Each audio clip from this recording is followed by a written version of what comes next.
Hi friends, மதிய செஞ்ச சாதம் மீதி இருக்கா?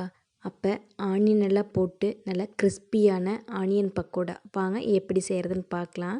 அதுக்கு நான் ஒரு பவுல் சாதம் எடுத்துருக்கேங்க. அதை மிக்ஸி ஜாரில் சேர்த்து நைஸாக அரைச்சி எடுத்துகிட்டு வந்துடுங்க. ஒரு பவுல் சாதத்துக்கு நம்ம 2 பேர் தாராளமாக இந்த பக்கோடா சாப்பிட்லாங்க. இந்த மாதிரி நைஸாக அரைச்சி எடுத்துகிட்டு வந்துடுங்க. அரைச்சி எடுத்துகிட்டு வந்த சாதத்தை ஒரு பவுலுக்கு ட்ரான்ஸ்ஃபர் பண்ணிக்கலாம். சாதம் அரைக்கும் போது இந்த மாதிரி ஸ்டிக்கியாக தாங்க இருக்கும்.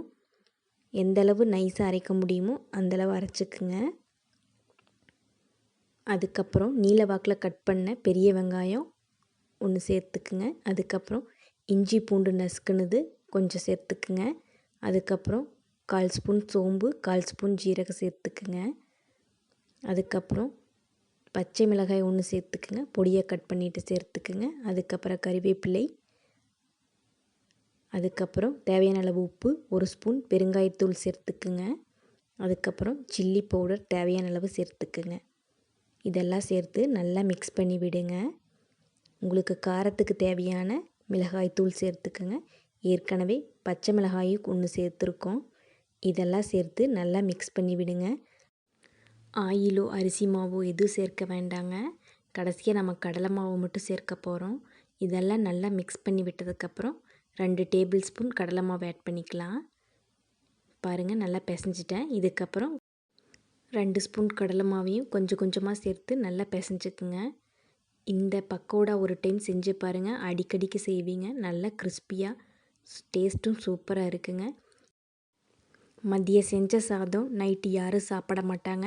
ஆனால் ஈவினிங் டைமில் இந்த மாதிரி கிறிஸ்பியான வெங்காய பக்கோடா, அதுவும் மீதமான சாதத்தில் செஞ்சு கொடுங்க. நல்லா விரும்பி சாப்பிடுவாங்க. நல்லா கிறிஸ்பியாகவும் இருக்கும், டேஸ்டியாகவும் இருக்கும். மீத உள்ள கடலை மாவையும் சேர்த்து நல்லா பிசைஞ்சு எடுத்துட்டேன்.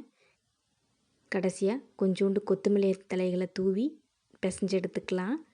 அவ்வளோதாங்க, நம்மளோட மாவு தயாராகிருச்சு. இதுக்கப்புறம் எண்ணெயில் போட்டு பொரிச்செடுக்க வேண்டியதுதான். இந்த மாதிரி குட்டி குட்டியாக சேர்த்து பொரிச்சு எடுத்துக்கலாம்.